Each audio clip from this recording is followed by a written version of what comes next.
Yo, Wagwan, it's that guy, Knotlocks, Not Nation. I got something to say.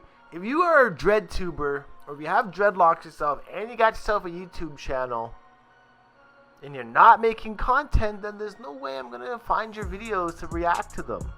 I usually scroll through some sort of search results here on YouTube looking for dreadlock videos, and then when I find one I like, I react. Today, we're going to Scotty Phillip, who says he went from Locs to Wicks, 86 Locs to 7 Wicks, and we are about to see the transformation that has occurred here.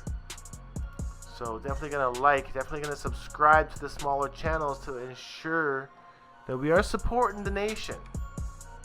Now, if you haven't seen my videos on Dreadlock Wicks, there is a playlist below.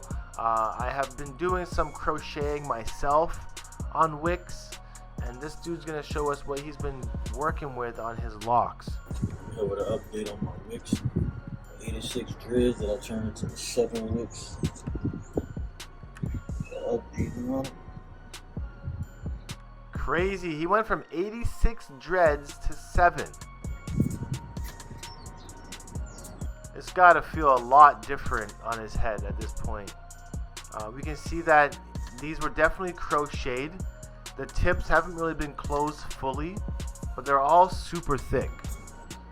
And it definitely would have changed the integrity of his locks as well. But yeah, like, I had put these up in a bun the other day and I kind of fucked them up. The little spots that wasn't really... You can see on the ends, it still has the fingers coming through. So we've seen on Val Tough Cuts how they kind of get this. There's a lot of jabbing and poking that's involved to kind of get the wicks like this. At this point, versus having 86 locks, these 7 will feel a lot lighter, but just thicker and maybe more in the way. Connected too good. Started coming loose, started busting apart, I'm guessing. But it's got that front taper and the side taper going on. Like, the look is on point. Real southern hospitality look with the locks right now. Out through the other side, like that shit dangerous and it's sharp as fuck. And they hurt. Like, I thought we had to go to the doctor. Like, said that they hurt. Process. I stuck the fucking crochet hook all the way through my finger. It almost went out through the other side. Like, that shit dangerous and it's sharp as fuck. So it seems like he did it himself, and that's the shit. When you're using crochet hooks, he almost went through his finger fully. That tells you one thing though, he was jabbing way too hard, and there is a technique to like using the crochet hook so you're not really damaging your hair so much, but when going ham on it like that and you end up poking your own finger and almost through the other side, I feel like you might have been doing it a little bit too hard. And it hurt. Like, I thought we had to go to the doctor. Like, I was about to fucking faint that bitch. Because the fucking hook caught onto the meat in my hand. But, yeah, like... Sounds like the most serious dreadlock injury I've ever come across on YouTube. Damn.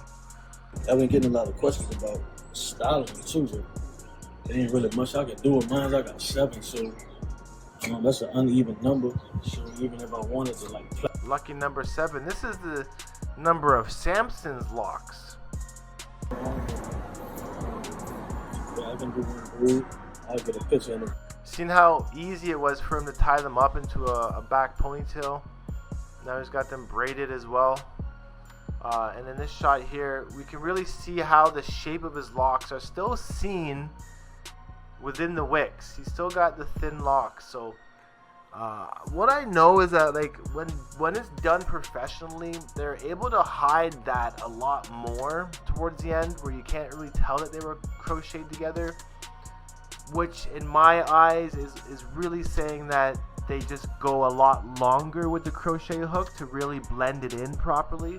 With this guy doing it himself, it seems that, you know, time is of the essence, and you don't want to really be spending the whole month kind of doing this to yourself. So, you know, it's kind of been left the way it is. They look great though. They look fantastic. I wonder what his plans are to maintain these in the future. Will you be crocheting them more to smooth them out over time, or will you be leaving them as is and embracing like a freeform journey at this point?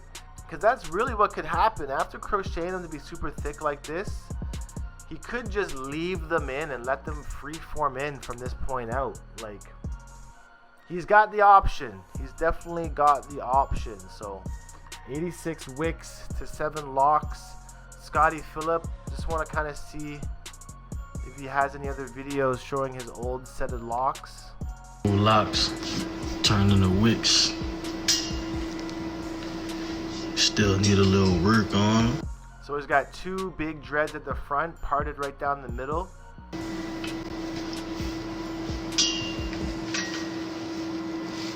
can see the fingers. You can see he's got some rubber bands in the ends to try and close them up a bit more.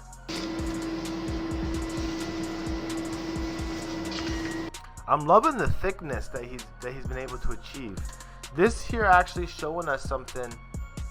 He's been crocheting these, but at this point here the root isn't fully closed yet, so there's still some more crochet hooking to do right here to close that wick up properly. Shit. Once they grow out, I'm gonna hit them up, dude. I got the rubber bands on the bottom of these right here, cause I ain't finished them yet. But I'm gonna stab them up some more. Get Stab them up. them to lock together so I can take it off. I don't really like the rubber bands on there. Yeah, just took a. So he's definitely using the crochet hooks to do this. Pretty crazy to see that.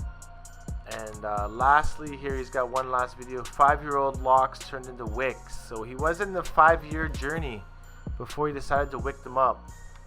You know, before he went into the Wicks, he had pretty much interlocks or twisted locks for 5 years, which would have been really lengthy. Now, the decision to go into Wicks from twisted locks, I mean, this changes from person to person. But ideally, at that time frame, you can get kind of bored of your locks and you just want to switch it up somehow, but you don't want to cut them. So wicking traditional locks is definitely a good way to go before deciding to cut them off completely. And I feel like there's a lot more charisma and character in these locks opposed to the traditional ones that we see people with on the regular. So definitely big fan of Scotty's locks here, and I would suggest you guys to check out his channel as well if you haven't already. I'm going to end this dread review here. Again, I just want to reiterate, if you guys have dreads and you have a YouTube channel, make some content and put it up on YouTube so I can find it, so that I can react to it for you guys, to get you guys on the Knot Nation channel yourselves. So anyways, I'm going to end this here. I'll see you guys next time. Knot Nation, Knot Locks, I'm gone. Peace out, one love. Stay happy and natty. Adios. Dreadlock.